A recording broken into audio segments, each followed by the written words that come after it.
రెండవ దినవృత్తాంతాల గ్రంథం 20వ అధ్యాయం మొదటి నుంచినండి నేను చదువుతాను చూడండి. ఇది అయిన తర్వాత మోయాబీయులను, అమ్మోనీయులను, మెమోనీయులలో కొందరును దండెత్తి యెహోషాపాతు మీదకు వచ్చారు. అంతలో కొందరు వచ్చి, సముద్రము అవలనున్న సిరియనుల తట్టు నుండి గొప్ప సైన్యం ఒకటి నీ మీదకి వచ్చుచున్నది, చిత్తగించము. మొత్తానికి ఇలా తెలియచేశారండి. యెహోషాపాతుకి తెలియచేశారు. ఏంటంటే యెహోషాపాతుకి వచ్చిన సమస్య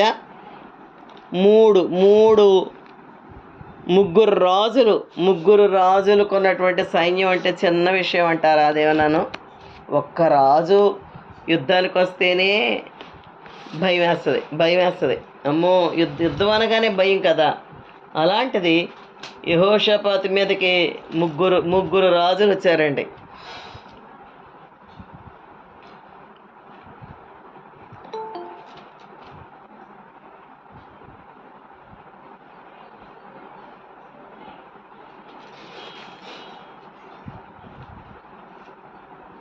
దినవృత్తాంతాలు 17వ అధ్యాయం 7 నుండి 10 వరకు చదివితే, 7 నుంచి 10 వరకు చదువుతాను చూడండి.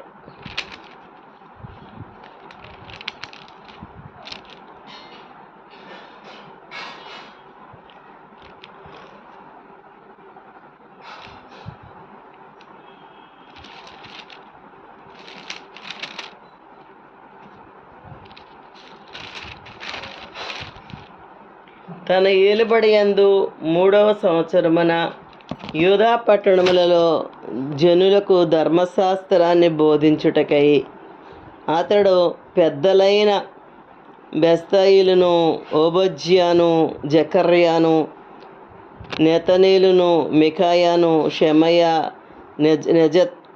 నెతన్యా, జబజ్యా, ఆసాహేలు, ఇలాగా మొత్తానికి యాజకులన్నమాట అండి. యెహోవాతా, అదోనియా, టోబియా, ఇలా అందరినీ కూడా ఏం చేశాడంటే, రాజుగారు చేసిన పని అండి ఇది. ఏంటంటే, రాజ్యంలో ప్రజలందరూ కూడా దేవుని ధర్మశాస్త్రాన్ని అనుసరింపచేసేటండి. యెహోషాపాతు రాజు దేవుని ధర్మశాస్త్రాన్ని అనుసరింపచేసాడట. 9వ వచనం చదువుతాను చూడండి.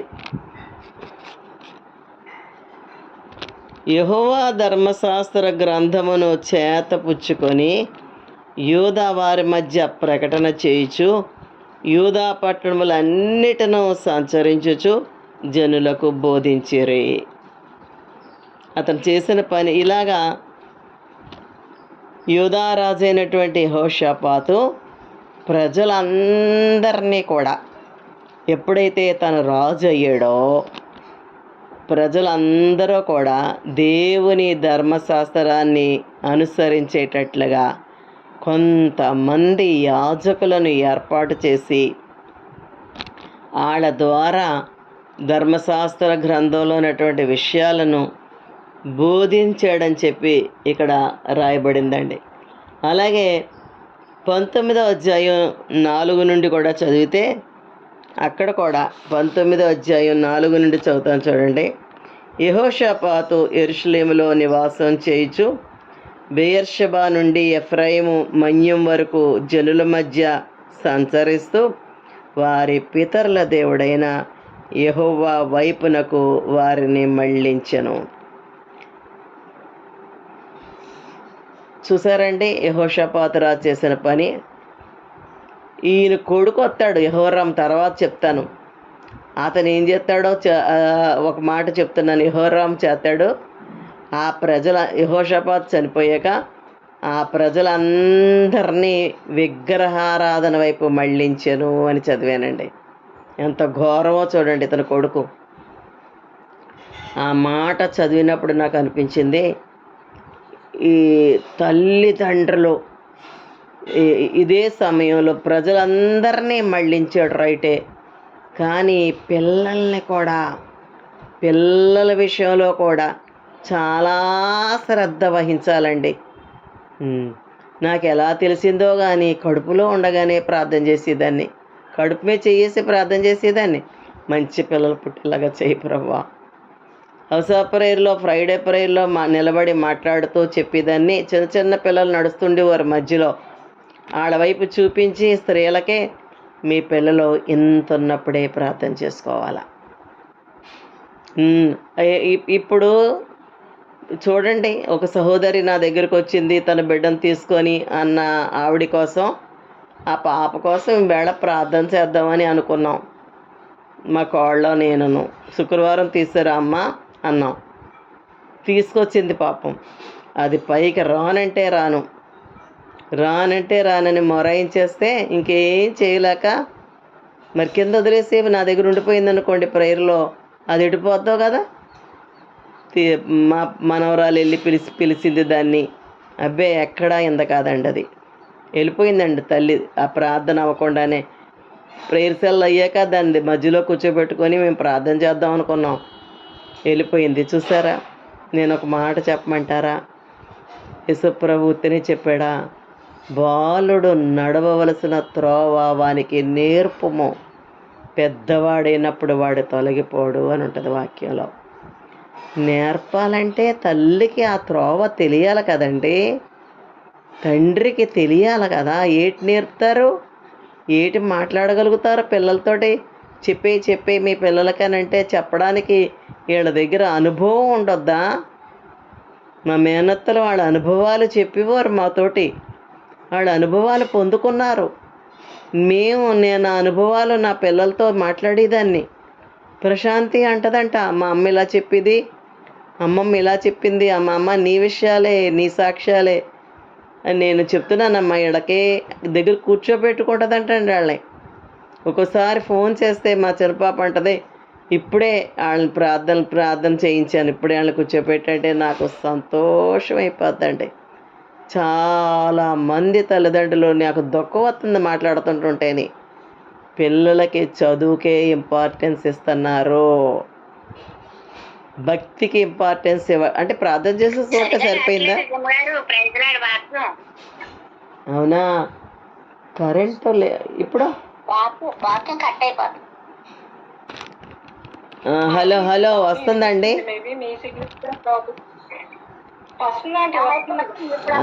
అలాగే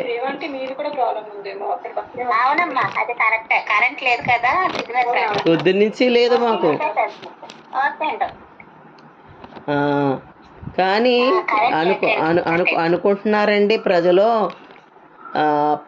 బాగా సంపాదించి పిల్లలకి ఇస్తే ఇవ్వాలి అని తల్లిదండ్రులు పెట్టుకుంటున్నారండి. ఒక అతను అంటాడు నాతోటి, ఆడు సంపాదిస్తున్నాడు, ఇస్తున్నాడు, నాతో అంటాడు, విజయమ్మ గారండి వీడు నా మాట వినటం లేదండి, ఇప్పుడే వినటం లేదు నా మాట, ఇంక నేను పెద్దోడైన తర్వాత నన్ను లెక్క చేస్తారంటారా అంటాడండి. ఆ కొడుకు బీటెక్ ఏదో చదువుతున్నాడు, ఇప్పుడే నన్ను లెక్క చేయట్లేదండి అంటాడు. నేను ఆ తండ్రితో ఎలా చెప్తానంటే, కనీసం వారానికి ఒకసారి నీ పిల్లలు నా దగ్గర తీసుకురా, ఆదివారం నీకు దొరుకుతాను సాయంత్రం, అప్పుడు వాళ్ళకి కొన్ని మాటలు చెప్తాను. నీ పిల్లలకి కష్టపడి సంపాదిస్తున్నాడు డబ్బులు మాత్రం, నువ్వు డబ్బు సంపాదిస్తున్నావు అంతే వాళ్ళకి, అంతే తప్ప నేను చెప్తున్నానండి, వాళ్ళకి డబ్బు సంపాదించి ఆస్తులు సంపాదించి ఇవ్వకపోయినా పిల్లలు దేవుణ్ణి సంపాదించుకునేలాగా తల్లిదండ్రులు బిడ్డల్ని పెంచగలిగితే వాళ్ళు బతికేస్తారండి.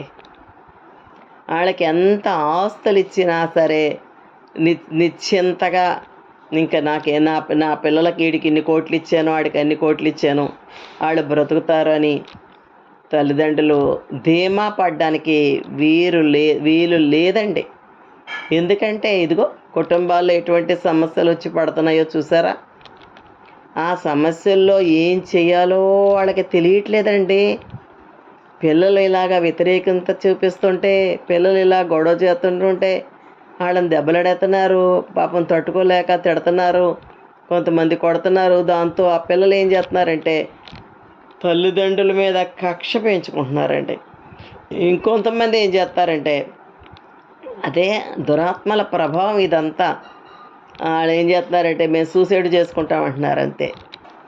అలా చచ్చిపోతున్నారని వింటున్నానండి నేను, చచ్చిపోతున్నారని. అంచేత పిల్లల్ని ఇతను చూడండి, రాజు చేసిన పని దే రాజ్యంలో ఉన్న ప్రజలందరినీ కూడా ఇదిగో 19వ అధ్యాయం ఎంత అద్భుతమైన మాటలో ఇవి. అందరినీ కూడా దేవుని యొద్ద విచారణ చేయుటకు వాళ్ళని దేవుల్లోకి నడిపించినట్టుగా మనం చూస్తామండి. దేవుల్లోకి నడిపించాడుతున్నాం. అంచేత 19వ అధ్యాయం 4వ వచనం చెప్పాను కదా, 19:4. యెహోషాపాతు, మళ్ళీ చదువుతున్నానండి. యెరూషలేములో నివాసం చేయుచు బెయేర్షెబా నుండి ఎఫ్రాయిము మన్యము వరకు జనుల మధ్య సంచరించుచు వారి పితరుల దేవుడైన యెహోవా వైపునకు వారిని మళ్ళించెను. ప్రజలందరినీ మళ్ళించాడు. ప్రజలకు యాజకుల్ని ఏర్పాటు చేశాడు. వాళ్ళు ధర్మశాస్త్రాన్ని బోధిస్తున్నారు. ఇలాంటి పరిస్థితిలో ఒక కష్టం వచ్చి పడిందండి యెహోషాపాతుకి. అదేంటంటే 3 రాజులు కుమ్ముక్కై యెహోషాపాతు మీదకి యుద్ధానికి బయలుదేరారండి. అప్పుడు యెహోషాపాతు ఏం చేశాడో చూడండి. ఎంత నేను చదివాను కానీ బైబిల్ గతంలోని మొన్న ఈ మధ్యకాలంలో చదువుతున్నప్పుడు నాకు కనబడిన మాటలో అతను ఏం చేశాడో చూడండి. దినవృత్తాంతాల గ్రంథం అతను ఏం చేస్తాడంటే, అతడు యూదా వారికి ఇలాగ ప్రకటన చేశాడండి. ముందు భయపడ్డాడని ఉంటుంది. ఎప్పుడైతే ఈ వార్త విన్నాడో ముందు భయపడతాడండి అతను. భయపడిన తర్వాత ఎవరికైనా భయం కలుగుద్ది కదండి. అతడు యూదా వారికి ఇలాగ ప్రకటన చేశాను, మన దేవుడైన యెహోవాను మనం ఆశ్రయించినందున ఆయన మనకు నెమ్మది కలగచేశాడు. దేశమందు మనము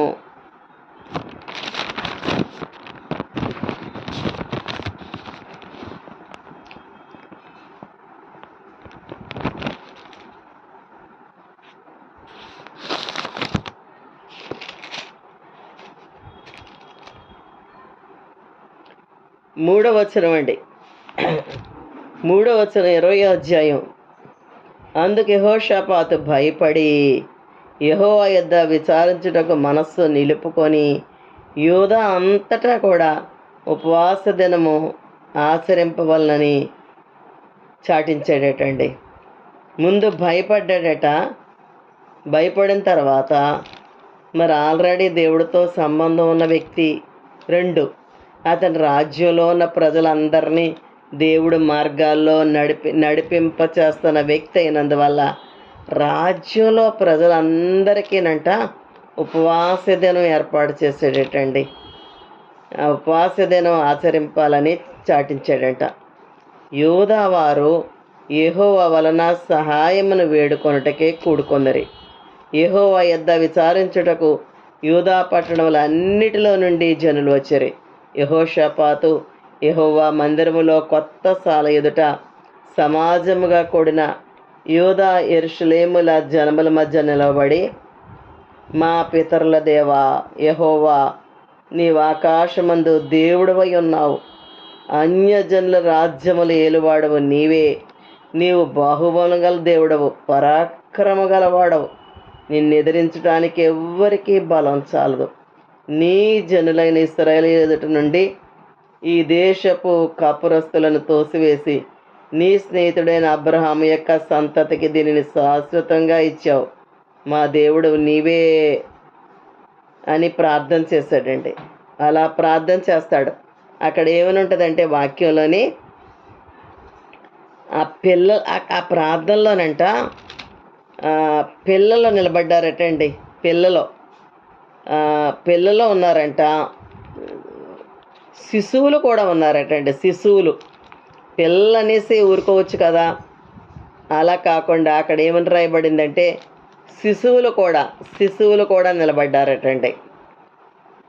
నిలబడి వాళ్ళందరూ కూడా ఆ రోజు ఉపవాసం ఉండి ప్రార్థన చేసినట్టుగా మనం దేవుని వాక్యంలో చదువుతున్నామండి. అంచేత ఒక కుటుంబంలో ఒక సమస్య వచ్చినప్పుడు అందరూ కలిసి ఉపవాసం ఉండి మేము ప్రార్థన చేసుకునేవాడు అండి. అలాగా మా ఇంట్లో మరి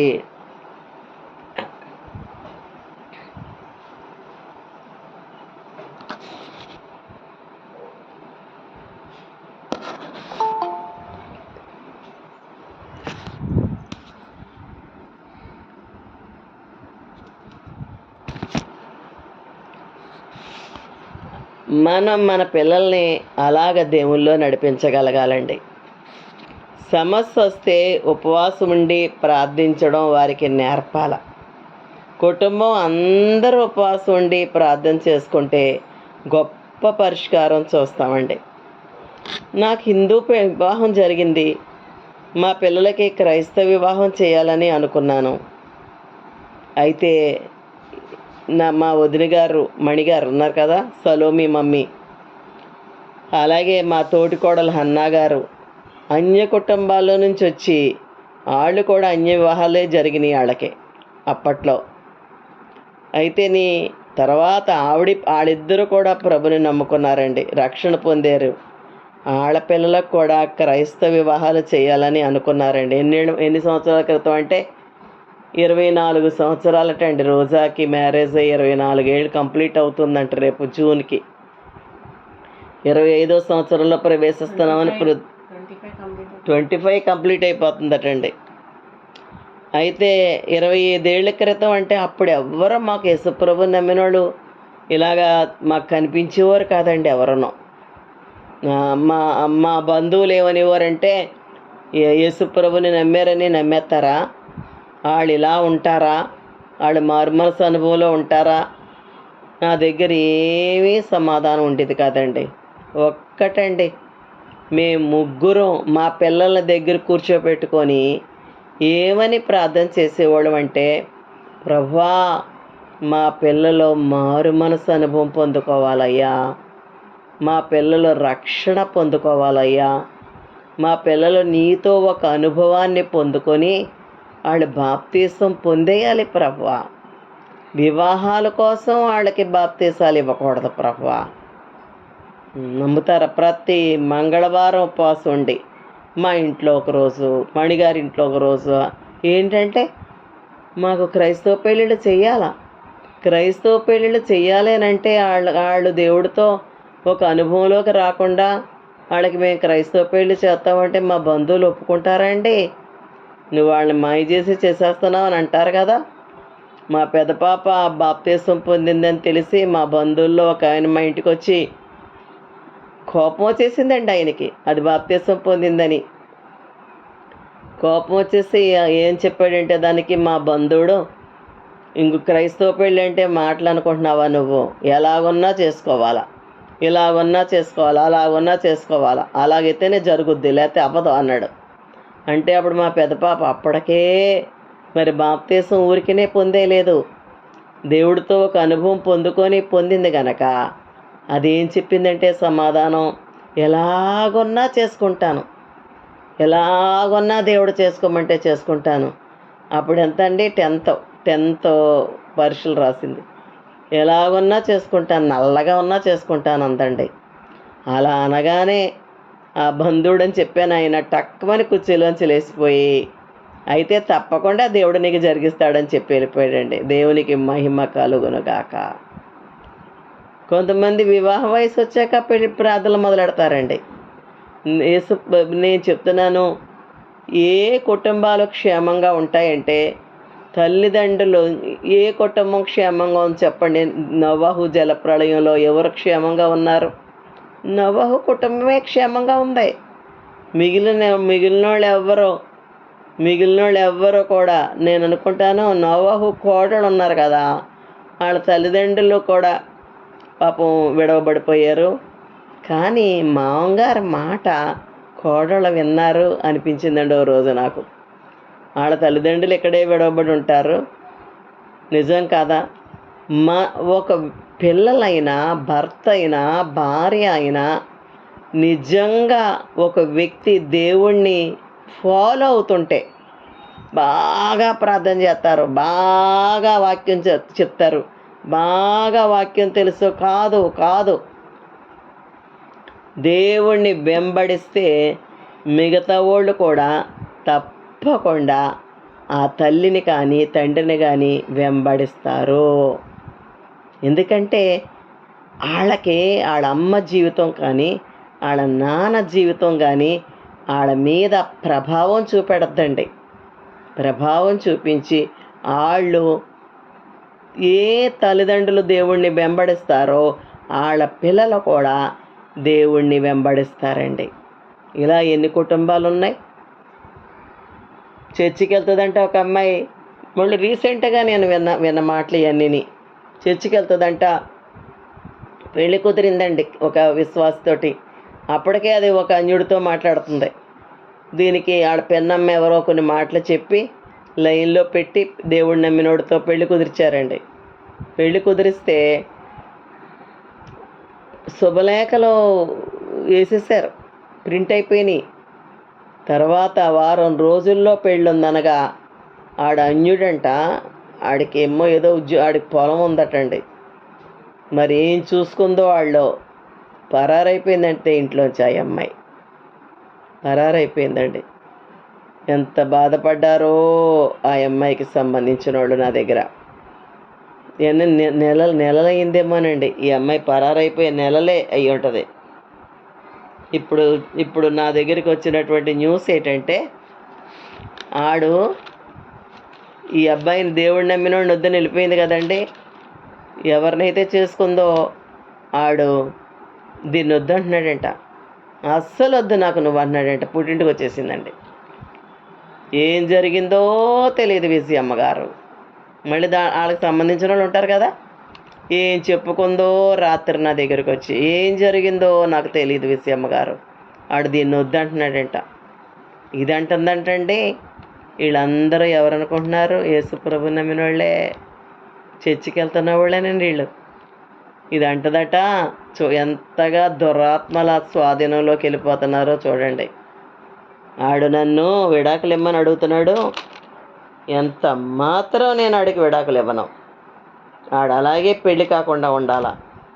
చూడండి దీనిలో ఎంత పగ. అంతవరకు వాడు ఎంత ఇష్టమైపోయాడో చెప్పలేనండి. ఇప్పుడైతే వాడి మీద దీనికి ఎంత పగ వచ్చేసిందో. అంచేత ఇలాగా అయిపోతున్నాయి మానవ జీవితాలు. అంచేత తల్లిదండ్రులు మొదట పరీక్షించుకోవాలా. అన్ని విషయాలలో మీకు చెప్తున్నాను. నేను ఆ స్టడ్ అన్నయ్యని మళ్ళీ గుర్తు చేస్తున్నాను. అతనేమో వృద్ధాప్యంలో చిన్న కిరసనాల ల్యాంప్ పెట్టుకొని చూసుకుంటున్నాడంట వాక్యాన్ని. నేను అన్నీ పాటించానా, ఏ ఆజ్ఞనైనా తప్పిపోయానా అని చూసుకుంటున్నాడటండి. మనం అలాగ అనుకుని బ్రతికేమా? అలాగా శ్రద్ధగా వాక్యాన్ని వింటూ జీవించామా? నాకు అనిపిస్తుంది. నేను కూడా మీకు నిన్న చెప్పాను, వాక్యం విని కొంతకాలం దానికి విధేయత చూపించలేకపోయిన పరిస్థితి. ఎందుకంటే వీక్నెస్, బలహీనత, జయించలేకపోయిన పరిస్థితి. ఇప్పుడు నాకేమనిపిస్తుంటుంది, ఏదైనా వాక్యం విని ఆ ప్రకారంగా తగ్గించుకోవట్లేదని మనకి తెలిసినప్పుడు పట్టుదలగా పోరాడాల దేవుడి దగ్గర అన్నమాట. కొంచెం అనారోగ్యం ఉందంటే ఊరుకుంటామండి. ఇంకా కొంచెం ఉందంట మా అన్నయ్యకి. ట్రీట్మెంట్ చేస్తున్నారు కదండి. వదిలేస్తున్నావా? పోనీలే కొంచెమేనంట అని అనుకోగలుగుతున్నావా? మరి పాపం అంతకంటే భయంకరమైంది కదా. యేసయ్య చెప్తున్నాడు, పులుసుని పిండి కొంచెమైనా సరే ముద్దంతయు పులి చేయనంటున్నాడు. మరి మేము అలాగ ప్రార్థన చేసిన మేము అప్పట్లో క్రైస్తవ పెళ్ళిళ్ళు చేయడం అనేది చిన్న సమస్య కాదండి. అన్నగారు పిల్లలకి చెయ్యాలన్నా, మణిగారి పిల్లలకి చెయ్యాలన్నా ఆడ పుట్టింటి జనాంగం హిందువులు. ప్రొద్దుటే నాతో ఒక ఆవిడ మాట్లాడుతుందండి. సాయిలక్ష్మి గారు సాక్ష్యం చెప్పాను ఆవిడకి. చెప్తే, విజయమ్మ గారు నేను తప్పు చేశాను అని బాధపడుతుంది. ఇప్పుడు అవుతుందా? అంత గబుక్కుమని వచ్చేసిన అల్లుడు, వచ్చేసిన కోడళ్ళు హిందువులు మారిపోతారంటారా? మరి ఆడ జనాంగాలు చెప్పాలంటే హిందువులైనప్పటికీ కూడా పుట్టింటోళ్ళు దేవుడి కొరకు మణిగారు, అన్నగారు నిలబడ్డారండి ఆ రోజుల్లో. నిలబడినప్పుడు దేవుడు అద్భుతంగా మా అందరి పిల్లలకి కూడా రక్షణ అనుభవాలు. చిన్న వయసులోనే 7th ప్రశాంతి, 10th రోజా, డిగ్రీలో శ్యాంబాబు. వాళ్ళు ఎప్పుడు పొందారో నాకు కరెక్ట్గా తెలియదు, కానీ మిగతా వాళ్ళు మొత్తానికి మా అందరి పిల్లలు కూడా బాప్తీసాలు పొందడం జరిగింది. మరి ఆడు మారు మనసు పొందుకొని యేసుప్రభుని చిన్నప్పటి నుంచి క్రైస్తవ క్రమశిక్షణలో మేము పెంచిన వాళ్ళు బాప్తీసాలు పొందారండి. మా ముగ్గురు పిల్లలకే కూడా కూర్చోబెట్టుకునేవాళ్ళు అండి, ఉపవాసం ఉండి. ఇప్పటికీ ప్రశాంతి చెప్పుద్ది, సెలవైతే మీకు ప్రశాంతి కోసం చెప్పాలని నేను చెప్పట్లేదండి బాబు. ఒక అమ్మాయిని అనాలేమో ఈసారి నుంచి కూర్చోబెట్టేసేసి అలాగా పిల్లల దగ్గర అంత శ్రద్ధ చూపిస్తున్నారు ఆ తల్లిదండ్రులు. వాళ్ళు ప్రార్థన చేసేసుకున్నారంటే కాదు, దేవుడు తెలియాలి వాళ్ళకే, వ్యక్తిగతంగా దేవుడు తెలియాల. నాకు ఎలా ఉంటుంది చెప్పనండి. ప్రార్థనా సహాయాన్ని అడుగుతాను, అడగడం మంచిదే, కానీ నాకు లోపల ఏమైనా ఉంటుందంటే నా దేవుడు తెలుసు కదా, నేను ఆయనకి చెప్తాను. నాకు ఉంటుందండి లోపల అలాగా.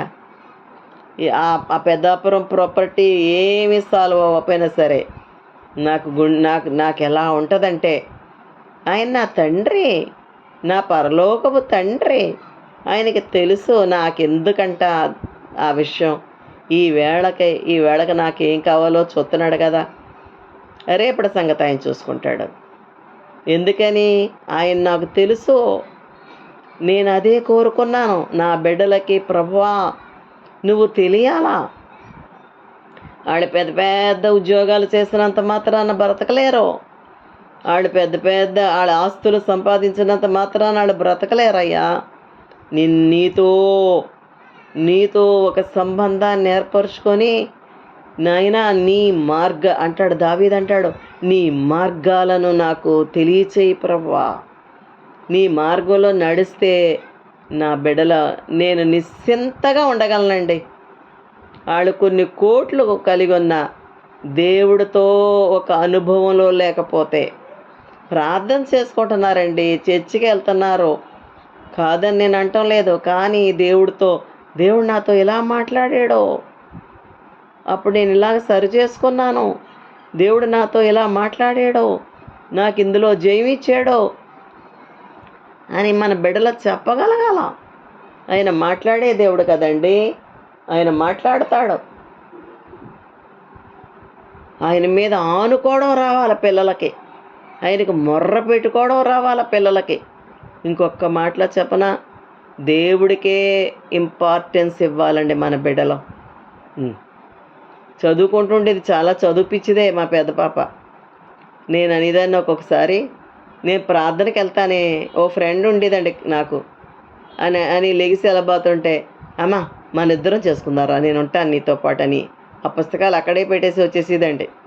ఒక్కోసారి నేను పిలిచినా సరే పుస్తకాలు అక్కడ పెట్టేసి అంటది. ఇప్పటికీ నేను అలా వచ్చేసేదాన్ని కదా.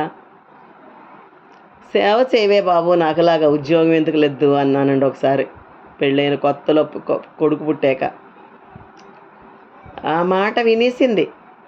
అంటే ఉద్యోగం చేయకూడదనే ఉద్దేశం మీద నేను చెప్పట్లేదండి, ఎందుకో చెప్పేశాను. ఎందుకు చెప్పేశానంటే ఎందుకో చెప్పలేదండి. పగిలిపోయిన హృదయాలతో వచ్చేవారండి అవసాపురేరికి. వాళ్ళకి బాధలు చెప్పుకుంటుంటే, మా పాప అనేది వాళ్ళ బాధలు మీరు వింటున్నారు కదా. 4కి ప్రేయర్ అయిపోతే 5 దాకా ఉండేవాళ్ళం అండి మేము. వింటేనే చాలమ్మా వాళ్ళకి గొప్ప ఆదరణ, వింటేనే చాలు వాళ్ళకి గొప్ప ఓదార్పు అనేదండి పడిపోయింది నా బుర్రలో. నువ్వు చెయ్యి ఈ సేవ అన్నాను దాన్ని. ఇప్పుడు అంటది, నువ్వు ఇంకా నన్ను నేను ఉద్యోగం చేసుకుంటే నేను ఒకసారి అనిపించిందంట, దీనికి టెస్టులు రాసేసుకొని నేను పైకి వెళ్ళిపోదును అని ఒక్కసారి బ్యాంక్ వెళ్తే అనిపించిందంట అండి. ఎందుకంటే ఫస్ట్ టైమే బ్యాంక్ ఎగ్జామ్ రాసి పాస్ అయిందండు. తర్వాత మేము ఇంకా ఇంకో చోట ఉంచాలని అప్పట్లో మా పాపని ఉద్యోగం వస్తే, నేనేమో మరి ఇంకా వెనకాల శ్యాంబాబు, రోజా, ప్రశాంతి వాళ్ళు ఉన్నారు, మా ఆయనగారు ఉద్యోగం చేస్తున్నారు ఇక్కడ. అప్పట్లో ఏమో నాకు అలాంటి ఆలోచన వచ్చిందండి, అమ్మో ఇంకో చోట ఎక్కడ పెట్టనని పంపలేదు. ఇప్పుడు ఏమంటదంటే నేను ఉద్యోగం చేసుకొని బాగా సంపాదించుకుందును అందండి. నాకు బాగా చెప్పేవమ్మా. ఈరోజు నేను ఇలాగ కొంతమందికి దేవుడి గురించి చెప్పి నేను ఎంత సంతోషిస్తున్నానో అంటది. దేవునికి మహిమ కలుగునుగా. కాళ్ళకి మిగిలేది అదేనండి, సంతోషాన్ని ఇచ్చేది అదే. అంచేత చాలా శ్రద్ధ వహించాలండి మన బిడ్డలో. ముందు మనకి ఆ లోతు తెలిస్తే దేవుడిలో ఎలాగ జీవించాలో తల్లిదండ్రులకి తెలిస్తే వాళ్ళ పిల్లలకి దాన్ని చూపించకుండా ఉండలేరు, బోధించకుండా ఉండలేరండి. అంచేత ఇక్కడ ఈవేళ నేను ఈ 2 పాయింట్లు మీ ముందు ఉంచుతున్నాను. ఏంటంటే, పెద్ద సమస్య వచ్చింది యెహోషాపాతుకి. అప్పుడు ఏం చేశాడంటే, ఇశ్రాయేలీల యూదా వారందరినీ ఒక చోట గ్యాదర్ చేశాడండి. అక్కడ శిశువులను పిల్లలు కూడానంట సాయంత్రం వరకు అలాగా, అంటే వాళ్ళు నిలబడలేదేమో కానీ వీళ్ళు నిలబడి ఉన్నారని ఉంటుందండి. యెహోషాపాతు ప్రార్థన చేస్తుంటే యూదా వారందరూ కూడా ఫాస్టింగ్ ఉండి నిలబడున్నారంట. పిల్లల్ని కూడా తెచ్చిపెట్టేశారట. అప్పుడు నాకు గతం జ్ఞాపకం వచ్చిందండి. మేము కొన్ని సమస్యల్లో ఉన్నప్పుడు కాగితం మీద సమస్యలన్నీ రాసి ఆ ప్రార్థన మధ్యలో పెట్టి నేను మా పిల్లలు ప్రార్థన చేసేవాళ్ళం అండి. అవన్నిటికీ టిక్కులు పెట్టబడ్డాయండి. దేవునికి మహిమ కలుగును గాక. అలాగ ఏ కుటుంబం అయితే కలిసి ప్రార్థన చేస్తారో, ఏ తల్లిదండ్రులైతే పిల్లలతో స్పెండ్ చేస్తారో, ఏ తల్లిదండ్రులైతే వాళ్ళ అనుభవాలు బిడ్డలతో షేర్ చేసుకుంటూ ఉంటారో, ఎవరైతే దేవుడికి ఇంపార్టెన్స్ ఇస్తారో ఆ కుటుంబాల మీద దుష్టుడు దాడి చెయ్యలేడు, కాలిపోతాడండి. ఆ కుటుంబంలో ఎంటర్ అవ్వాలన్నా, వాళ్ళ పిల్లల్ని టచ్ చేయాలన్నా. కాకపోతే బాధాకరమైన విషయం ఏంటంటే, ప్రార్థన చేసుకుంటున్నా విజయమ్మ గారు అంటారు కానీ దేవుడిలో జీవించవలసినంతగా జీవించనందువల్ల వాళ్ళకి పిల్లల్ని పెంచే విధానం చేత కావట్లేదండి. ఆ పిల్లల్ని దేవుడిలో పెంచనందువల్ల ఈనాడు ఎన్నో కుటుంబాలు, ఎంతోమంది, నేను ఎస్తేరని చెప్పాను కదా, తండ్రి ఫుల్ మినిస్ట్రీ అంటండి. మినిస్ట్రీలో ఉన్నాడేమో. నేను చెప్తున్నాను, పిల్లలు దేవుని మార్గంలో అనుసరించేలాగా తల్లిదండ్రులు పెంచాలి. యేసయ్య చెప్పాడు, నా కోసం ఎందుకు ఏడుస్తారు, మీకోసం మీ పిల్లల కోసం ఏడవండి అన్నాడు. నేను ఒక భక్తురాలు అందండి, ఆనాడు రాణువవారు ఎలాగైతే మగపిల్లడు పుడితే పట్టుకెళ్ళి నైలు నదిలో పడేయాలని అలాగా ఇశ్రాయేలీల సమాజంలో తిరుగుతుండేవారటండి. వాళ్ళు తిరిగేవారట. ఎక్కడ ఏడుపు వినబడితే, ఎక్కడ పిల్లడు పుడితే ఆయన్ని పట్టుకొని తీసుకెళ్ళి నదిలో పడేయాలని. అలాగట ఈ దినాన్న సైతాన్ తిరుగుతుందటండి. ఎవరు దొరుకుతారా అని ఈనాడు ఎంతమంది జీవితాలు వార్తల్లో మీరు వింటున్నారేమో. ఎంతమంది పిల్లల జీవితాలు పాడు చేసేస్తున్నారో, పాడైపోతున్నారు. ఒక మాస్టరే ముగ్గురు మాస్టర్లు ఒక పిల్లని పాడు చేశారని ఆ తల్లి కొట్టేస్తుందండి ఒక మాస్టర్ని. కొట్టేస్తే ఆ పాప జీవితం బాగోద్దంటారా? ఎటువంటి దుర్దినాల్లో ఉన్నాము. అదే సమయంలో మన పిల్లలు పెద్దోళ్ళు అయిపోయి ఉండొచ్చు, అయినా సరే దేవుడితో అంటుకట్టబడాలని మనం ప్రార్థన చేసుకోవాలండి. మన బిడ్డలు దేవుణ్ణి ప్రేమించే వారిగా ఉండాలని ప్రార్థన చేసుకోవాలా. మన బిడ్డలో దేవుడి పట్ల కృతజ్ఞత కలిగి జీవించి ఉండాలని ప్రార్థన చేసుకోవాలా. అలాగా మీరందరూ ప్రార్థన చెయ్యండి మా బిడ్డల కోసం అని అడగడం సబవే. కానీ ప్రతి తల్లి కూడా అంగలార్చాలండి దేవుడి దగ్గర. కదా ఒక ఆవిడ బైబిల్ తడిసిపోయింది ఎడుతుంటుంటేనని ఏడాల దేవుడి దగ్గర. విలాప వాక్యాల్లో ఉంటుంది, నీళ్లు కుమ్మరించినట్లు ఏడాలట దేవుడి సన్నిధిలో బిడ్డల కోసం. కనుక మన బిడ్డలందరి కోసం మనం అలా ప్రార్థన చేసుకుందాం. మన బిడ్డల మీద దేవుడు తన ఆత్మను కుమ్మరించాలని, దేవుడి భద్రత కింద మన బిడ్డలు ఉండాలని. అదే సమయంలో ఇంకో ప్రపంచ పరిస్థితి పెట్టాను. రాత్రి ఒక ఆవిడొచ్చి, ఇదిగో ఇలాగైపోయింది నా బిడ్డ పరిస్థితి అని పాపం బాధపడి వెళ్ళింది. ప్రపంచంలో ఇలాంటి పరిస్థితులు నెలకొని ఉన్నాయి కనుక మనం ఈ విషయం మాత్రం కొంచెం గట్టిగానే మనం ప్రార్థన చేద్దామండి. దేవుడి మాటలు దీవించునుగాక. ఆమేన్. ప్రార్థన చేయండి. ఒకళ్ళు ప్రేరేపించబడినోడు.